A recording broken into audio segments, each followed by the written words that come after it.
تاریخ نے لکھا بی بی زینب سلام اللہ علیہا کی عمر تقریباً 3 سال کی تھی۔ ایک مرتبہ آپ اللہ کے رسول حضرت محمد مصطفیٰ صلی اللہ علیہ وآلہ وسلم کی خدمت میں آئیں اور عرض کرنے لگی، اے نانا جان، رات میں نے خواب دیکھا اور جیسے ہی میں نے ماں فاطمہ کو خواب سنایا تو میری ماں نے کہا، جا اپنے نانا سے اس خواب کی تعبیر پوچھ کیا، نانا مجھے اس خواب کی تعبیر بتائیں۔ بس یوں بی بی زینب خواب سنانے لگی۔ آپ فرماتی ہیں، نانا میں نے خواب میں دیکھا کہ ایک صحرا ہے جس میں تیز آندھی لگ رہی ہے، میرے پاؤں زمین سے اکھڑ رہے ہیں، میں ایک درخت کا سہارا لیتی ہوں لیکن کچھ دیر میں وہ درخت اکھڑ جاتا ہے، میں دوسرے درخت کا سہارا لیتی ہوں، کچھ دیر میں وہ درخت بھی اکھڑ جاتا ہے، میں بڑی مشکل سے تیسرے درخت کا سہارا لیتی ہوں لیکن تیز ہوا سے وہ درخت بھی اکھڑ جاتا ہے۔ نانا میں خواب میں دیکھتی ہوں کہ آس پاس کوئی نہیں، میں بے سہارا ہو گئی ہوں، اتنے میں تیز ہوا لگتی ہے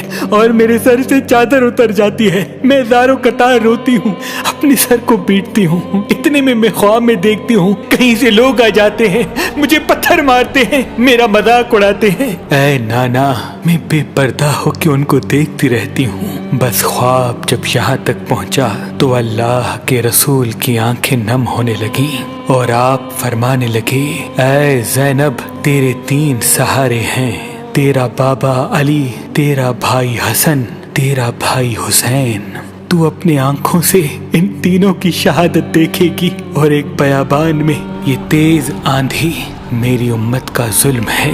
جو میرے بعد میری اہل بیت پہ ہوگا۔ اے زینب، جب تمہارے تینوں سہارے ختم ہو جائیں گے تو تمہیں بے پردہ کیا جائے گا، تمہیں قیدی بنایا جائے گا، تمہیں بازاروں میں پھرایا جائے گا اور تمہیں پتھر مارے جائیں گے۔ اے زینب، اس وقت اللہ کے لیے، اللہ کے دین کے لیے صبر کرنا اور اپنے نانا کی صداقت اور اپنے خاندان کی شرافت کو بلند رکھنا، کیونکہ تیرے ہی خطبوں نے اسلام کو بچانا ہے۔ بی بی زینب زاروں قطار رونے لگی اور اپنے نانا کے قدم چوم کے فرمانے لگی، اے نانا، آج زینب کا آپ سے وعدہ ہے کہ اللہ کے دین کے لیے میں ہر سختی کو سہ لوں گی اور ہر مصیبت پہ اللہ کا شکر کروں گی تاکہ اللہ کا دین قیامت تک باقی رہ جائے۔ سلام ہو بی بی زینب کی عظمت پر، سلام ہو بی بی زینب کی اسیری پر، سلام ہو